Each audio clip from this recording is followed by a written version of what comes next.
activated.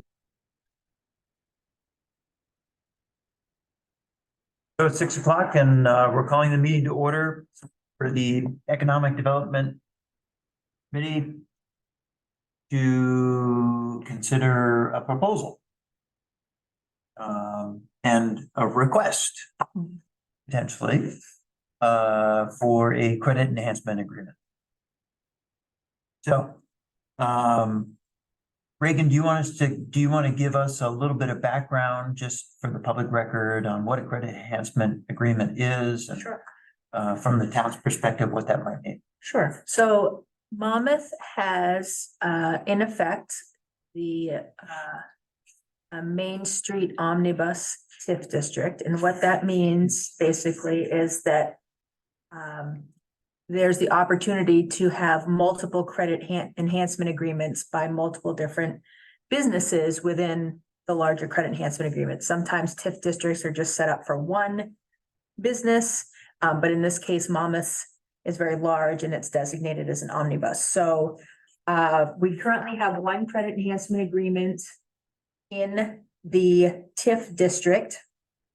And so what a credit enhancement agreement is, basically I like to think of it as kind of a partnership between a business or a developer and the town, where the developer is bringing something, is adding value to the district, and also kind of needs some assistance in closing a gap in their funding for a variety, it could be for a variety of factors. But from the town's perspective, hey Garrett, from the town's perspective,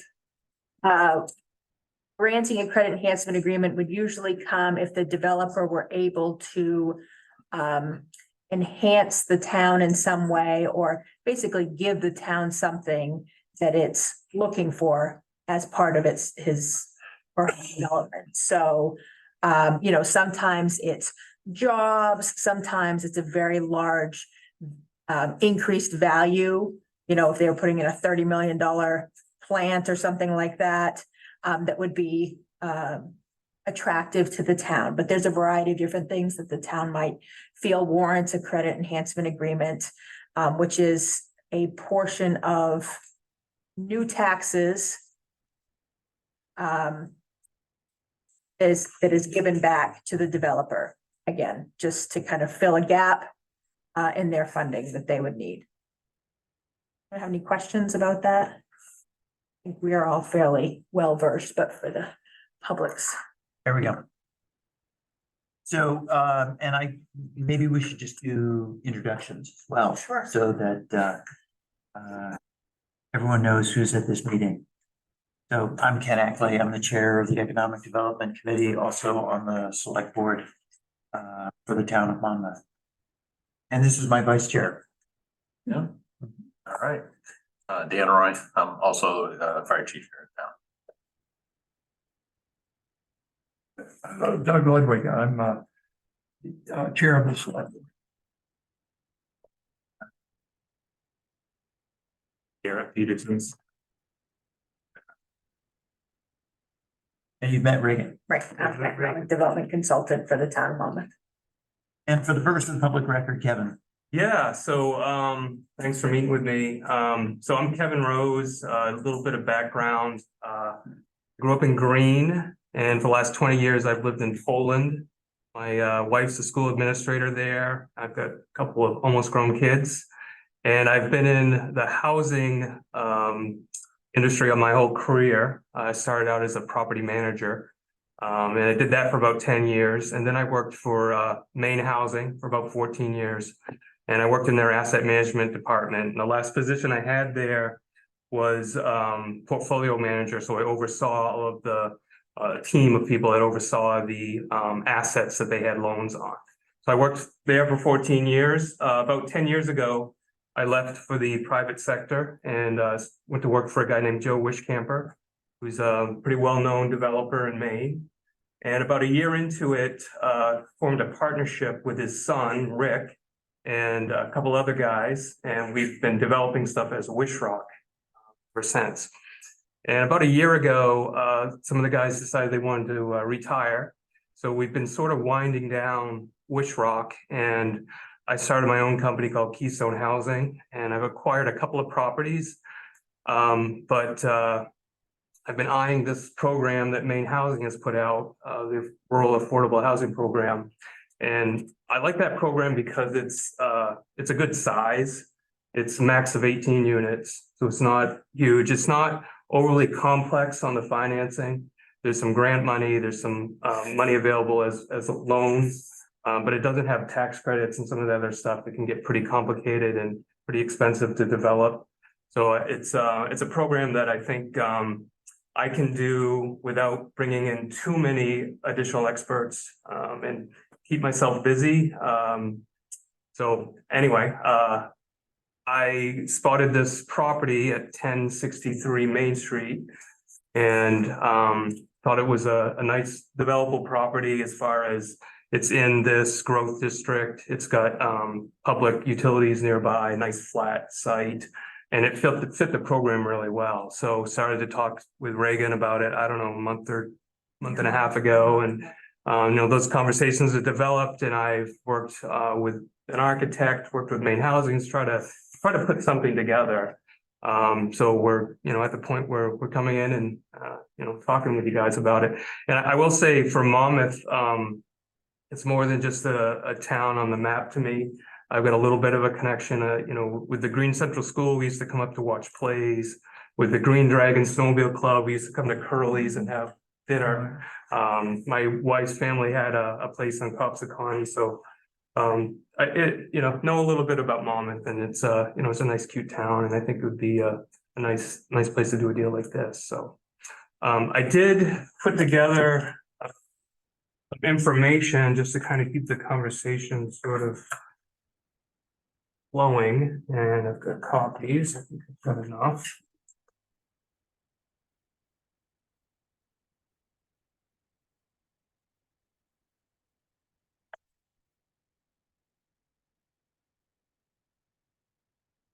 So if you want, I can just kind of get right into it, or Sure. So excuse me, the people that I've started working with, an architect, Ben, who's done quite a few affordable housing properties. She's in Topsom, and she's put together some rough floor plans for me and kind of started the thing. It's one of those things where I don't want to put too much money in up front without knowing if I've actually got a deal. So I've been kind of careful with my costs, and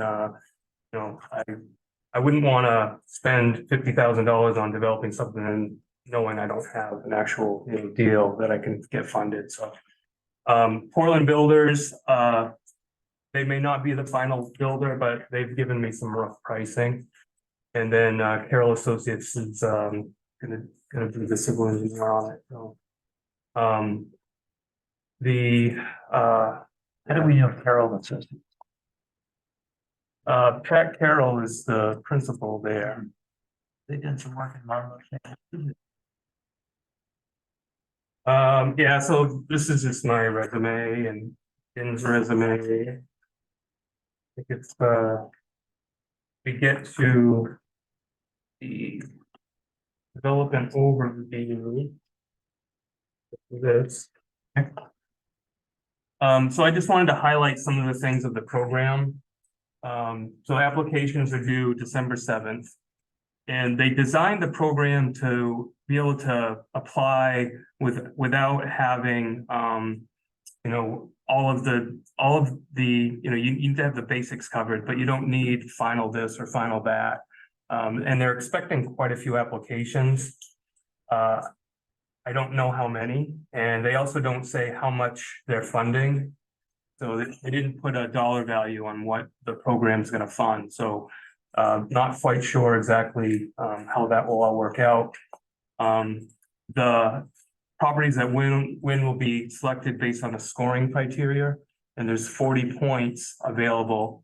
And depending on how ready you are, your specific location, your experience, and other things, you get points, and they'll score these, and I assume they'll start at the top and start deciding how many they're gonna fund and work their way down in the list. So like I said before, it's up to 18 units. It can be 5 to 18 units.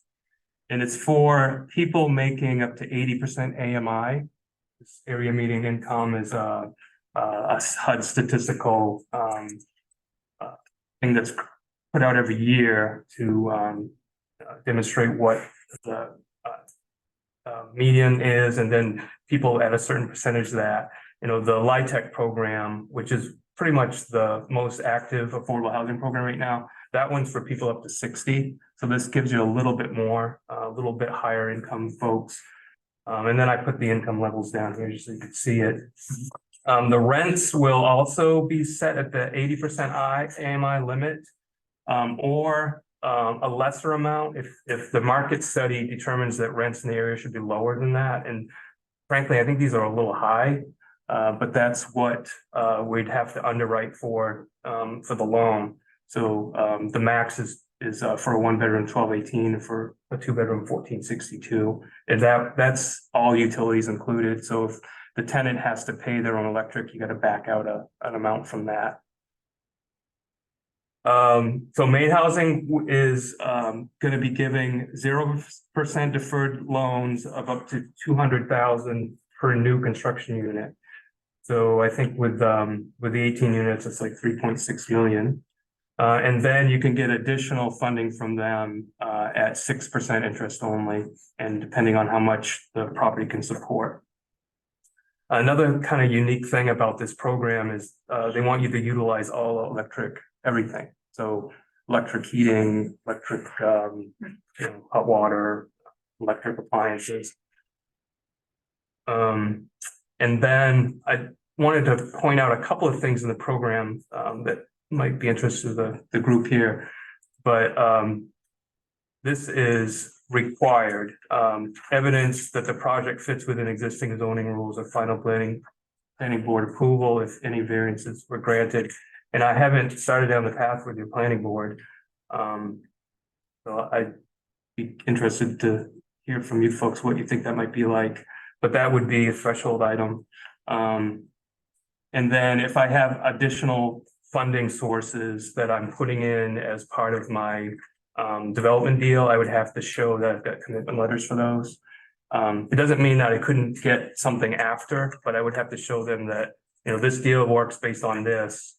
And if I'm awarded and I can get something else some other time, like a grant for some of the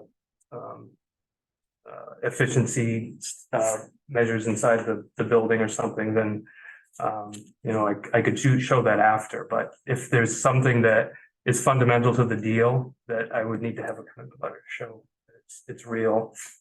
And then some of the points categories, this is a big one that this 10 points.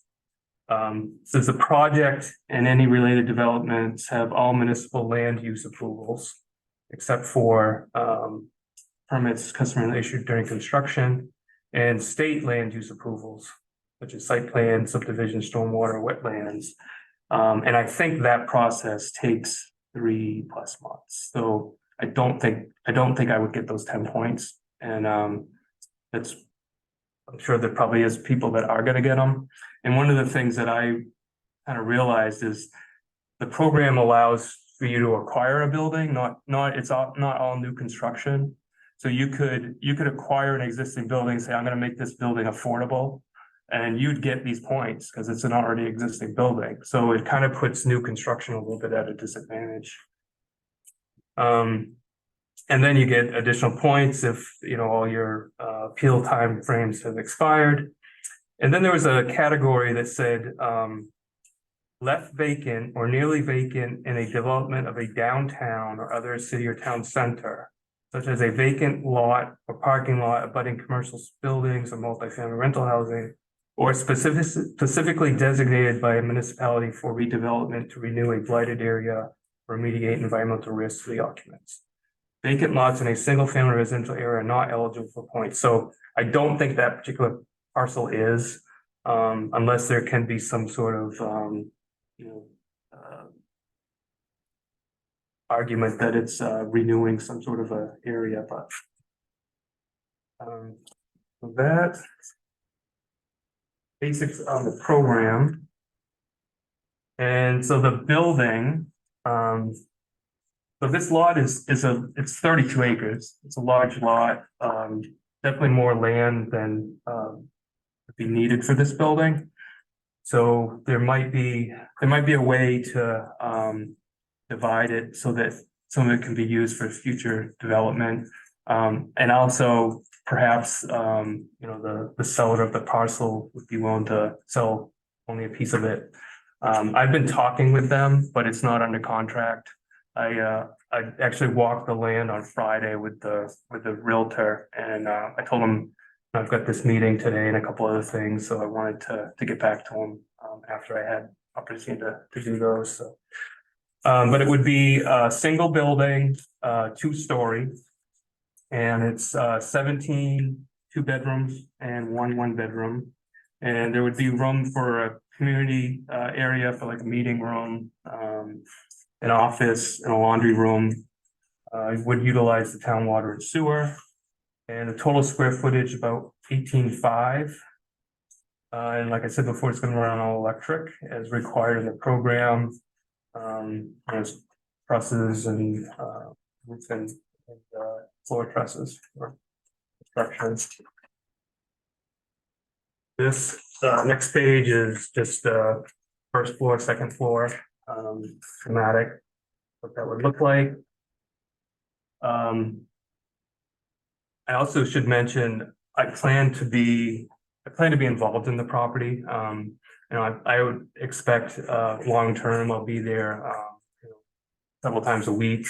I'm gonna I care about people, I care about property. It's not gonna be something that I develop and forget about and move on to the next thing. I'm gonna be actively involved in it.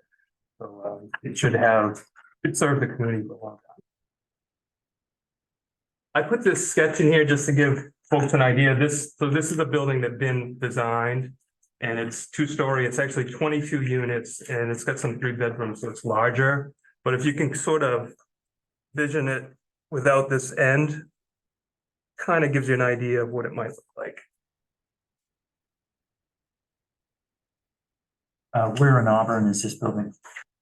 It is in New Auburn, and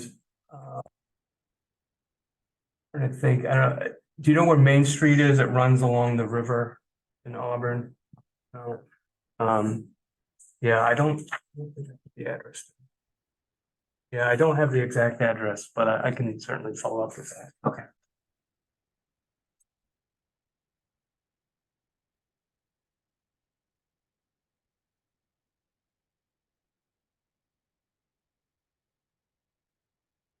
So this is the construction budget, and just wanted to be transparent on that. So the 3.6 million is the 0% deferred loan from Maine Housing. Based on what the property can support in paying debt, I think I can get 1 point, I think that's 325, yeah. And then I put in here this TIF loan, and we can talk some more about that, but the way I understand it is if there's money freed up from tax reimbursement, then I can support additional loan with that, and that's where the 140 comes in, is what I think that would support. So that gives me a total sources of 565. And then the uses, I got the land costs, the actual construction contract. There's a contingency for overages of that contract, and then permits, architectural fees, studies, legal fees, loan interest, overhead for developer overhead, and then reserves that need to be funded. And this is tight. This really is tight, I'm told. So, I'd like to find an additional source just so it doesn't feel so tight to me. And maybe I can work on this land acquisition cost to bring that down. And it's amazing how expensive stuff is, but And then the operating budget is the next page. And this just shows you, you know, how much income based on those max rents. And minus a vacancy bad debt. So it's about 300,000 in annual income. And then, you know, the expenses for that are laid out here. So at the end of the day, your net operating income is 106,000. And that's, you know, that the 106,000 dictate how much you can borrow in additional money besides the grant money. And to get the debt service cover ratio of at least 1.15, you know, could borrow enough so that your annual debt service is 91,000. So then your annual cash flow after that's about 15,000, isn't a ton.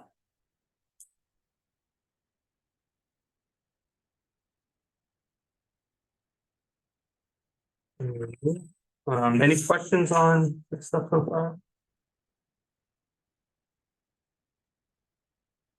Yeah, so my last page is I kind of just summarized what I thought this credit enhancement agreement could do. And the way that I believe it's calculated, and Regan can jump in if I'm off here, but so the current tax on that parcel is about 1,600 a year. The new tax on the property would be about 24,000. And to get the 24,000, it's based on the income approach. And the income approach is taking that net operating income and applying a cap rate.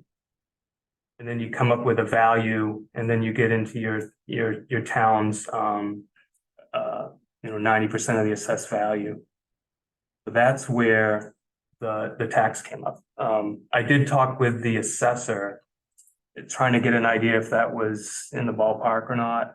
And she was a little reluctant to give me any hard numbers, but thought that we'd be valuing it based on the construction cost, which would be 5 million. But if you did that, my taxes would be over 80,000, and it just wouldn't support it. So the income approach is a pretty well, it's recognized for affordable housing. In fact, the state has requirement that all tax credit properties are assessed on the income approach. This isn't a tax credit property, but hopefully, it would be assessed that way. And, we'd all want to make sure that we have the right numbers that we're working with. But let's say that is the right number for now. So 50% of the new tax that generated can be used for the enhancement agreement, which is about 11,500 per year. So that would come back to the property, and that would service that $140,000 loan. And it would be a 20-year. It would be a 20-year loan, and it would be about a 20-year.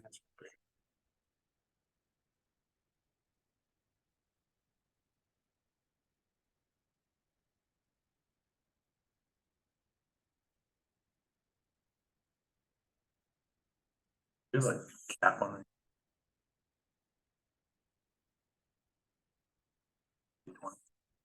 I haven't seen anywhere where it says there's any type of cap. On the percentage of value or on the years? Just the years that are available. Well, the TIF itself is only in existence for another 20 years. Or it's in existence for 19 more years. 19. And then you'd have to get value into the ground. So probably 18 would be the amount of time that you'd be taxed and have a credit enhancement agreement. See what I'm saying? Because the first year you won't have any value. You'll just own the property, but there won't be any new value on the property to do. I haven't seen that, Dan. So I'll look again, but I think credit enhancement agreements are at the discretion of the select board to negotiate. And I know, well, I don't say I think, they're at the discretion of the select board to negotiate and approve. And we've been authorized to go up to 50% of the new value created. Well, the 50% is because your district only captures 50% of new value. Right. So, and I tried to explain this to Kevin, which he got on the phone, but basically, if you gave him 100% credit enhancement agreement, it would only be on the value that's captured, so it's 50%. But we call it would be 100% credit enhancement agreement, but only on 50% of the value. So it's 50%. Sorry, it's Do my, just- do that's- my that's how- numbers do work out? Yes, or- I think that's right. So yes, so the increased value would be 25,000 minus 1,500. So that would be the new value that you would be would be capturing 50% of that, and the taxes on that new value would be what could be reimbursable. Okay, so it's not necessarily 11.5 would be. Well, so you had given me a number of a million for a value when we had talked on the phone. Yeah. So when I went through it with a mill rate of 19.5,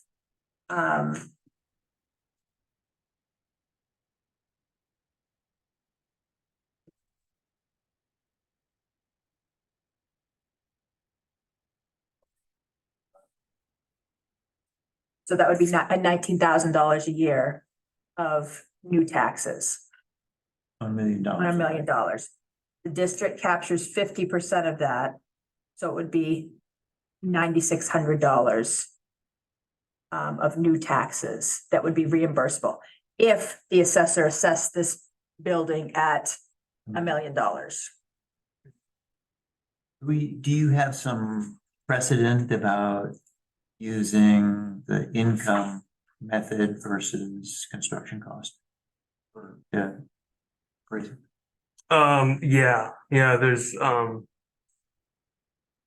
the state requirement that tax rate properties be assessed that way.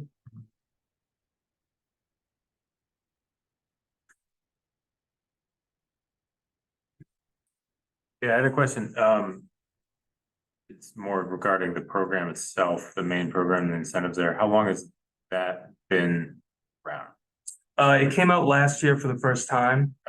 And they only funded a few properties last year, and that's a lot of response. And so the governor was really supportive of this particular program and made more funds available, and they think it will be an ongoing program. So they come out every year. And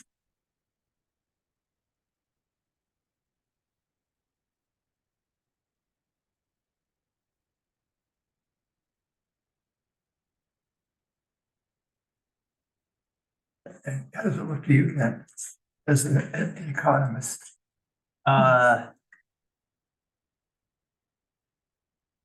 You would need to get a better handle on the rents and the demographic of folks who would be qualifying for those rents. I mean, certainly Monmouth has a very strong need for affordable housing. We have people who certainly fall within the AMI that you're targeting here that have to move out of town. And we've had 2 or 3 people that I know of personally who just cannot afford to be here. And they end up having to drive to get here to visit family. We'd also need to think about, I mean, it makes a lot of sense to me to be creating opportunities for housing so that folks can downsize. So that folks can, at retirement age, maybe they can't age in place, maybe they don't have the capability to do that. To maintain a large home, and they're looking to stay in town close to relatives. Um, uh, I need to do some looking around at the rent levels that you're projecting here. To see exactly where the market is for those. I mean, I suppose the $1,218 for a one-bedroom apartment, if it includes all utilities. Mhm. Which it would, or it would be less. Right. But the way I've been working it is it would include all utilities. And so so that would be heat, electricity, water, and this is gonna be connected to the water system that would be under the roof. Right, Okay. yeah. So then maybe that's what is the scary part, is like, okay, that seems high, but not. It when does you- feel not- high to me. Not when you go and you say, okay, well, what's my electric bill, what's my water bill? And what's my heating bill? If you back those out, then maybe that sounds a lot more reasonable. Yeah, I mean, it's certainly a lot more affordable than purchasing a home right now, Of for- course. for Oh, yeah. as, Yep. that goes, but it's not a deep subsidy program like you would see, the old RD programs and stuff where people are just paying a percentage of their income. Right. People can live somewhere there for $300 or $400 a month. Yeah. So That's not this. that's not this. So it's still a market-based income. Right. It's just targeting folks in the affordable income range. How Yeah. would that work? How do you Yeah, so- go about recruiting people or finding folks who? Yeah, so the actual income, so say we're talking, just a single person, Yeah, so they can't make more than 45,500. And the way they get these rents is you take 30% of that on a monthly basis, and that's basically a rent. So paying the 30% of your income towards housing is good. But you need people that are fairly close to that. Like you couldn't, someone that's making 20,000 can't afford to live there. right. You could move them in, they'd be eligible, but then they wouldn't pay their rent. So, you gotta target, people that are probably 30 to 45,000 a year, for those one bedrooms. So, okay, so and you as the manager, Yeah, You're you'd open a wait required- list, you'd you'd have a wait list? Yeah, you'd advertise, now leasing, you'd get your name out there, you'd have open houses, you'd just drive people to your property and. But you would have an incentive to get as close, but not over those income standards, because that generally means you're gonna have the most reliable Right, yeah. paying tenants. And you'd have to have, your criteria would have to be, here it is, so people know, like, oh, I have to make at least this much, to be able to afford the rent. So, a lot of times you'll have a tenant selection criteria that you can hand out to people and they'll know whether their percentage of their income, is enough to be able to afford that. Okay. Well, maybe I'm not as concerned as I thought I might be. Because I know there's a tremendous amount of demand right now. I mean, you'd have twice as many applicants that would meet these criteria looking to live in Monmouth Yeah, I think so. than you would need. So you could be pretty selective. I have a couple questions about so if we go forward and the buildings are built and occupied and everything, what does the town kind of have to consider in terms of costs that we may be experiencing? So just kind of in your experience, is it higher police force, is it kind of those costs? In particular with the lot too, developing a sidewalk to actually get to the local businesses? I'm not sure if there's a full sidewalk all the way out there. Nope. Definitely not. So kind of, are there other costs you kind of see kind of come up that towns experience after? Well, I think there would be an impact, depends. If it's just Monmouth people moving in there, it probably wouldn't be as much impact, but I'm sure there'll be people from some surrounding areas that move in. They're not huge units, so I wouldn't expect, there'd be, large, households within there that would really like tax the school system or anything like that, but, yeah, I mean, it's 18 apartments, I'm sure it would have some impact. Yeah,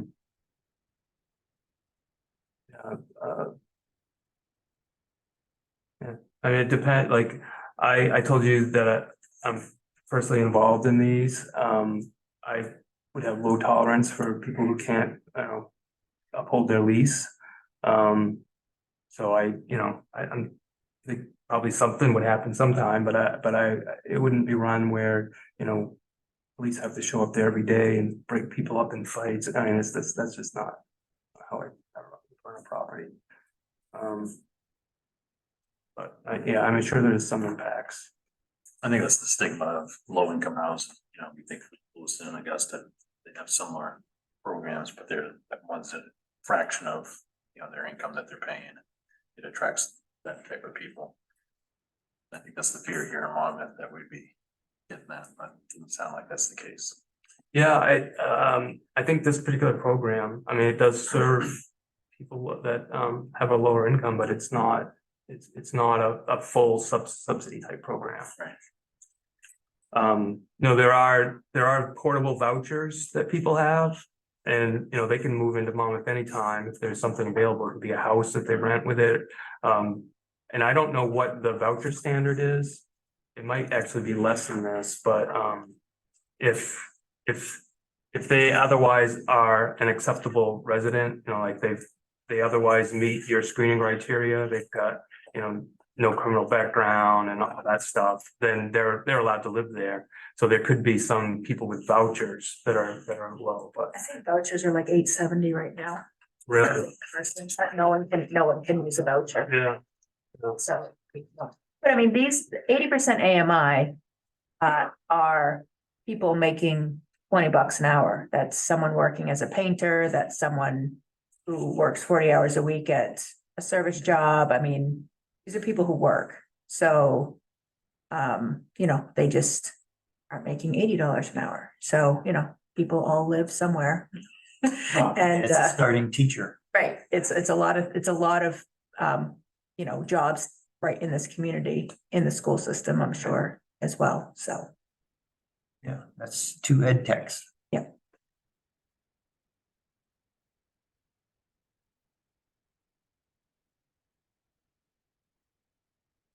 Is there?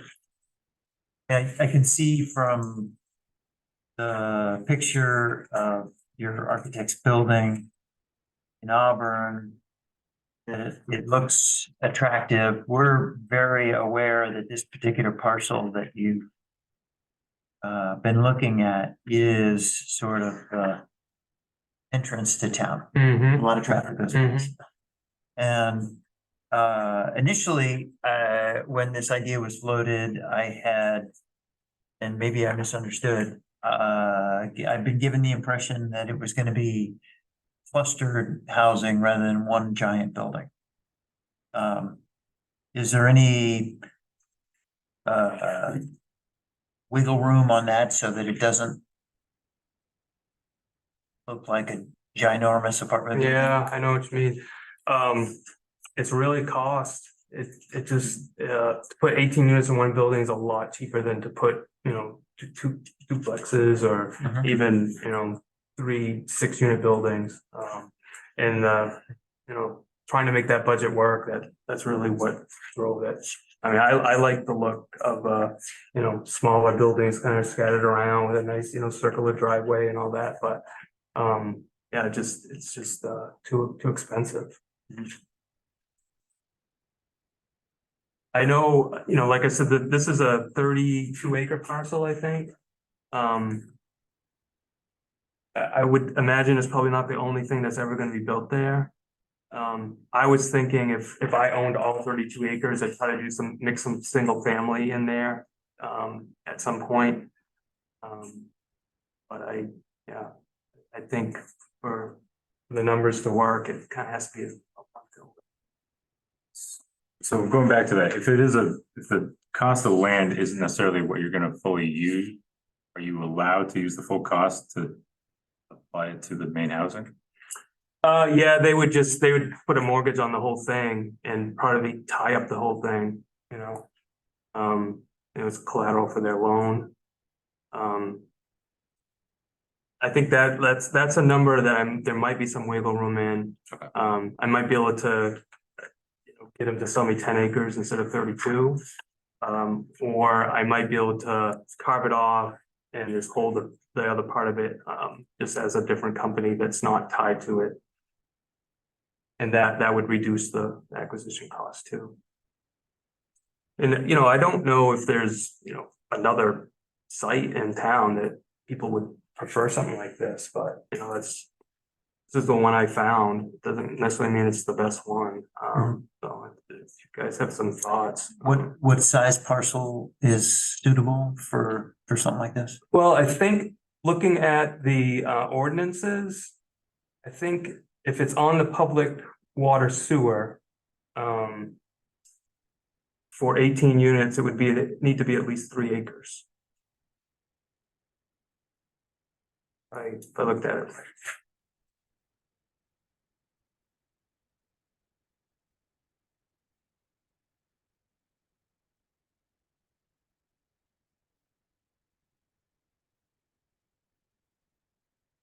And so, the scoring system that housing has got here, there.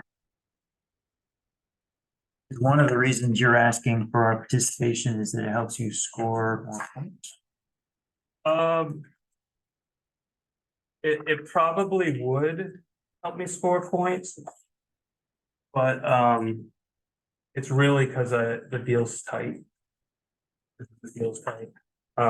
There's one category, I probably highlighted it there.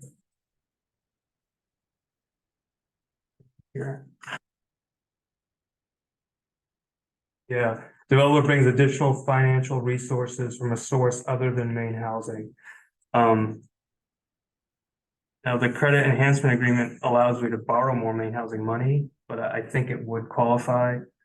But I think Reagan, you said there's like a state approval, as well as a municipal approval on that. No, I think it's a municipal approval and then the approved CEA just needs to be sent to the state for their records. Oh, okay, That's nothing that the state approves in Okay. terms of a credit enhancement agreement. okay, great.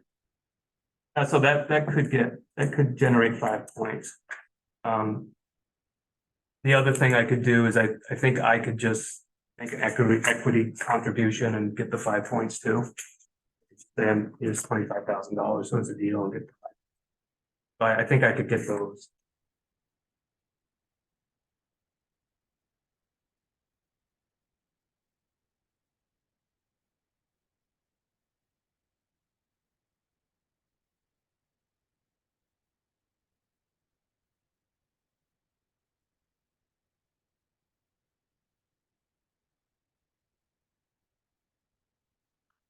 The sprinklers facility. Yes, Yeah. full fire lines, yeah. Yep. Yeah, sprinklers for sure, because of the size of it. The elevator though, originally was designing it with an elevator, but I may not need to. Trying to figure that out. That would save some costs too.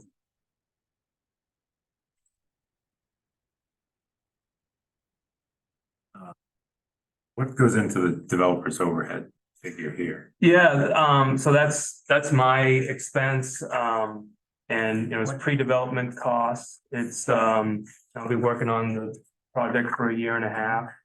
And with my, basically living. It's also something that I don't like to toy with it until the end, because if you close on the deal and I put 270 there for developer overhead, and then I come up short somewhere else, I can like, okay, I'll bring this down, but if I bring that down from the start and then I run into trouble, then that's like bankrupt.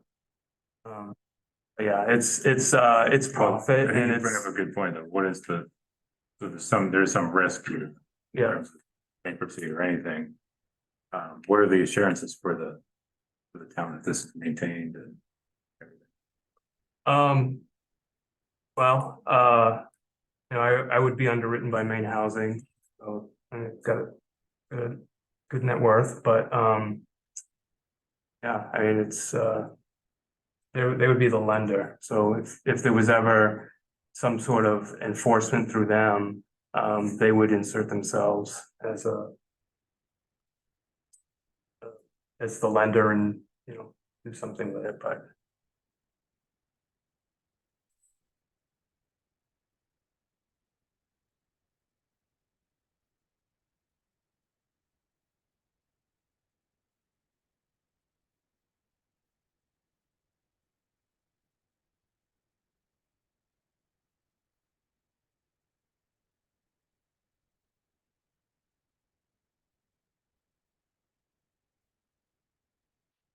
Maybe an answer from our-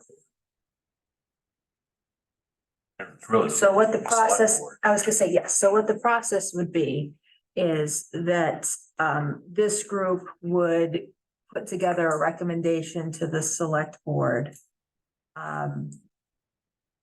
There would need to be a 10-day notice of public hearing and a public hearing held.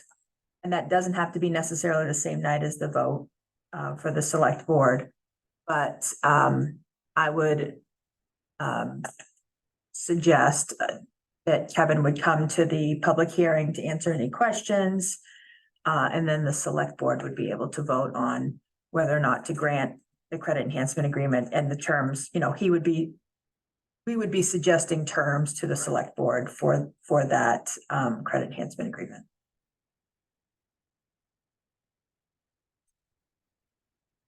So the piece that we're still waiting on, though, which I hope will happen in the next few weeks, is the final approval of our application, our amendment that extends our district to until 2040. Well, maybe 2042, but the additional 10 years that we have in there right now. That sounds right. So we are, that's kind of a technicality, though, in terms of, you know, we can get this process moving and get that approval, and then the select board can vote. So we can kind of have everything ready and then have a select board vote.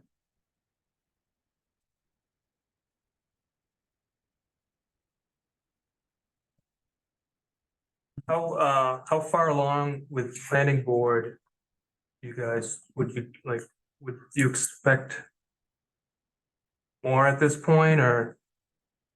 That'd probably be the big hurdle would be the planning board. Development. So, yeah, I mean, I would imagine that the planning board would need a month to get you on their agenda. And and I'm sure there would be a list of, you know, questions and concerns that need to get answered. Yep. So I would imagine that the planning board, at a minimum, would probably be a 2 or 3 month process, at a minimum. Okay. Trying to think of that property, not sure if there would be wetlands issues there. I don't think so. a little wet towards Academy Road. You know, towards that backside, but not where he's planning to put the bill. Yeah. I don't think it's that wet. Yeah. Everything kind of drains down, into the street ditch. Yeah, because this is a threshold item that evidence the project fits within existing zoning rules. I think it does, but I don't know, and I don't know who's gonna confirm that, with my application. I'm sure they don't want me to say, yeah, it does. Or Code for- final planning board approval if variances are granted. And from what I can tell, it wouldn't need to be variances, but I guess that's the stuff I would need to Right. follow up on. We don't have zoning. We don't have zoning, but we sort of do have zoning in the sense that we have the comprehensive development ordinance that would apply in this particular lot. So there's no shoreline zoning issues. Right? It's outside the shoreline zone where it's simply, show compliance with the comprehensive development ordinance. And can't see, obviously watershed with a kind of mitigation fee for, put a building up. Yeah, put in a parking lot and a roof, you need to have a stormwater plan that includes an approval by the Copsey watershed if the parcel's too small to contain all of the runoff on the parcel, and if the parcel oversized, as he's described it, then maybe it's not too small, and maybe all the stormwater could be contained and allowed to be absorbed within the parcel, and you certainly have to hire an expert to demonstrate that to the Copsey Watershed District that all the impervious surfaces are gonna create stormwater that would there's a plan for. But that wouldn't be a showstopper. That would be that would be just a hurdle. That's pretty easy to do, just gonna take some time. I don't know if I can explain to you, but put my other hat on, my recreation hat, there is a snowmobile trail that goes through the heart of this property. Would you be open to, even if we had to reroute it around the edge, we have to keep. Cause Big snowmobile. it's, as you know, it's a connected trail. I do on order, yeah, I saw that. That could alienate 50 club members here. Oh, yeah. I know if it's anything like in Poland, like riding locally, it's maybe 2 weekends in the whole winter, the last few years. It's for guys that work on the trails, it must be pretty disappointing. It is. One of these years we'll get it, right? Right. Certainly, our ratepayers in our water system and in our sewer system would appreciate some additional coverage of overhead. Mm-hmm. I mean, we've got a very small water system, only like 250 households. So to have 18 units, it's a 10% increase, essentially, something close to that. Mm-hmm. The sewer system's a little bit larger, but definitely our sewer system is connected to the Greater Augusta Water District, and we're the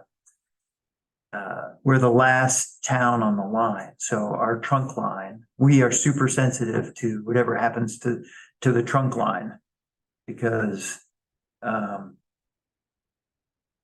we use the entire distance of it.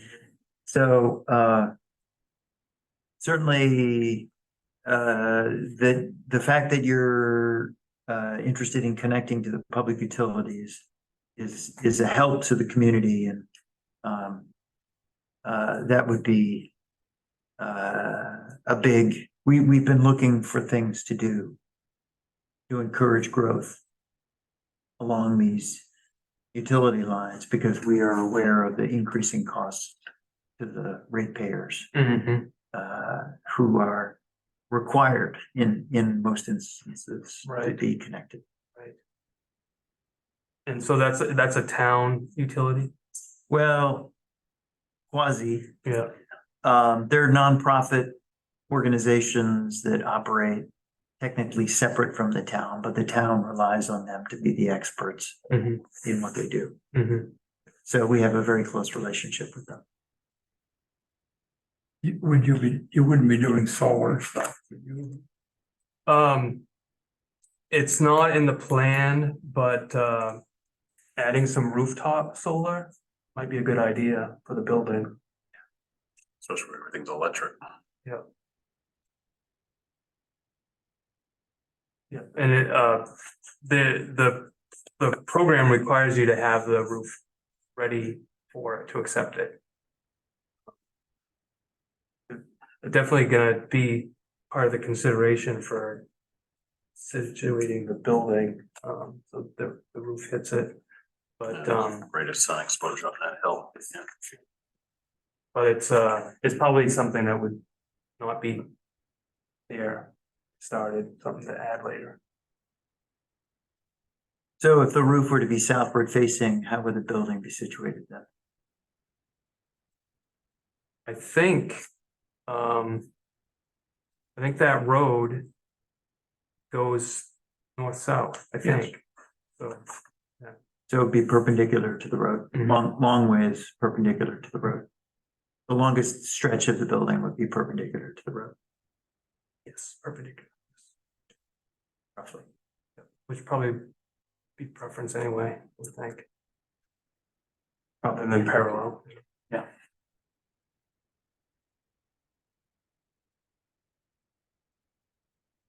Well, do we need to make a decision tonight? The select board meets tomorrow night and then again in 2 weeks.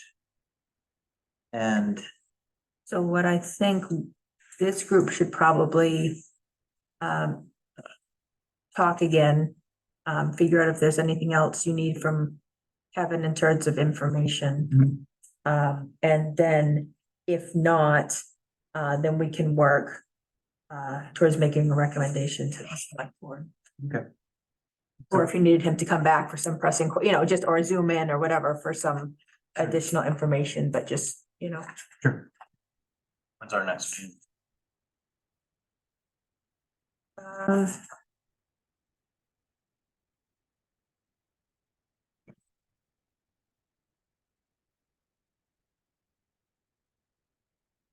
meeting is the 17th. This May.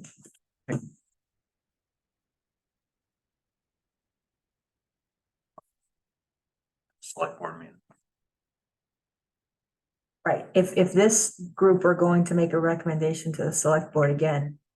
That'd be a good goal.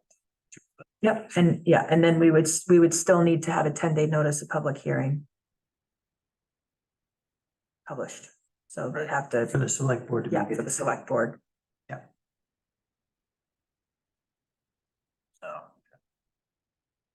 So we wouldn't just be able to vote on a Tuesday and have the select board hear it on a Wednesday, Right. that next day.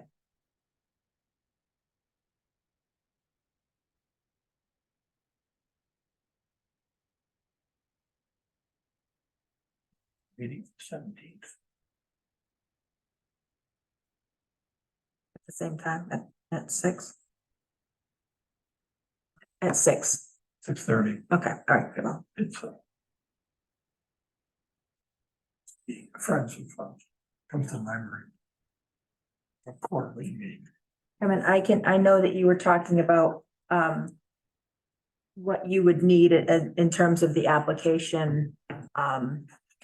Maybe we can maybe we can get some clarification from Maine Housing. Is that a signed CEA? Is it an approved?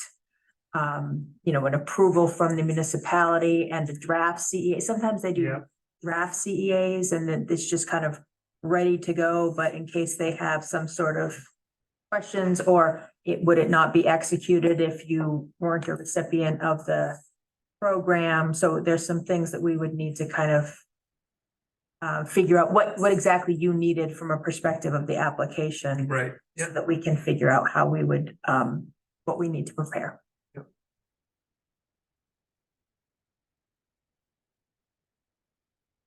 What questions can we answer for you? Yeah, if you have a contact I should follow up with on the planning board, that might be helpful, or maybe I can just work Yeah, through you, I but, can, I think I should start, figure that out. talking with them. Yeah, and really, if the town likes the project, but, thinks there's a better place for it, I'm happy to expand my search for property here. They're meeting next. Not this week, probably meet on the 12th. Planning board there.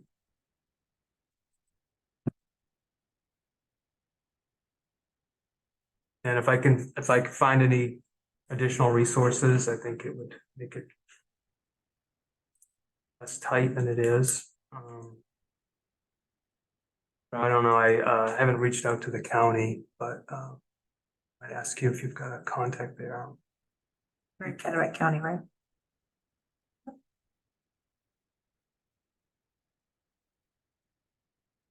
Yeah, all right. What other questions do we have?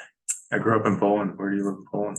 I live off Empire Road. Okay. Yeah, a little road called Keystone Spring Road. That's where I got my name here. Keystone Housing. I grew up off of North Raymond Road. We're gonna deliberate or anything after he leaves. Good. That's up I'm to you. sorry.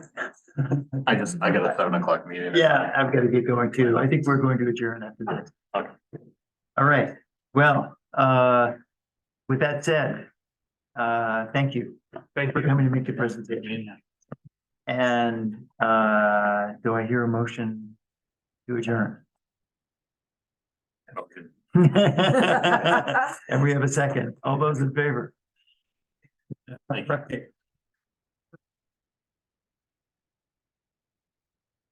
Is the planning board, is it Justin? Steve O'Donnell. Is he the one to contact, or should Yeah. Justin be brought into this? Steve? Well, yeah, I would, make Justin aware, but Steve O'Donnell, I think is the chair and, sets the agenda for their meetings. Thank you for the snacks. And thank you for coming. Yeah, thank you. Absolutely. Thanks for your help. I appreciate No, it. no problem, and I'll be back in touch with you, to follow up on some of these Yep, items. yep, I made a couple of notes too. so. Great. I appreciate you coming. Yeah, no, thanks for having me. Thank Appreciate it. Appreciate it. Thank you. Good to meet you. Yeah. I want the recording and stuff before I say something. Yeah. It's not a big deal. I work with